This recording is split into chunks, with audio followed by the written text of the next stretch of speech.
আমার মেয়ে অবৈধ সম্পর্ক করে, আমার মেয়ে এইভাবে অবাধে রাস্তাঘাটে চলাফেরা করে, আমি জেনে বুঝে তাকে নিষেধ করি না, আমি দায়ুস, আর দায়ুসের জন্য জান্নাত হারাম। আল্লাহ তাআলা মেয়ে কন্যা সন্তান দিয়েছেন, এটাকে যদি সুন্দর পরিচর্যা করা যায়, তাদেরকে দিন শিক্ষা দেওয়া যায়, তাহলে এটা আমার জন্য জান্নাত। এটা জান্নাত অর্জনের কারণ। যার 1-2টা কন্যা সন্তান, 3টা কন্যা সন্তান থাকবে, তাদেরকে সুন্দর পরিচর্যা করবে, নবী আলাইহিস সালাম বলছেন যে তার জান্নাত আর আমার জান্নাত হলো এরকম কাহাতাইন, পাশাপাশি, আমরা দুইজন পাশাপাশি জান্নাতে থাকব। যে সে জাহান্নাম থেকে মুক্তির কারণ হবে, তাহলে যেই কন্যা সন্তানকে আল্লাহ তাআলা রহমত এবং জান্নাতের কারণ হিসেবে বানাইলেন, ওই কন্যা সন্তান আমার জন্য জাহান্নামের কারণ হয়েছে।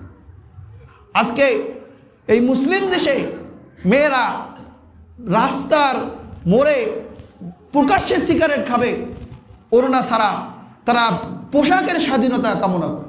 নাউযুবিল্লাহি মিন যালিকা। এরা কোন বাবার সন্তান? এদের বাবা কি মুসলমান না? তারা এগুলো জেনে বুঝে কিভাবে তাদের মেয়েদেরকে ছাড়ছে? এরা তো মানুষের ঈমানকে ধ্বংস করবার জন্য নামছে। আবার তারা স্লোগান দিচ্ছে ধর্ষণ বন্ধের জন্য। এভাবে কি ধর্ষণ জীবনে বন্ধন হবে? সুতরাং এই সমস্ত পোশাকধারীরা এরা ধর্ষণের কারণ। বেপরদিকির সাথে চলা এটা ধর্ষণের কারণ। এখন তাহলে বলবে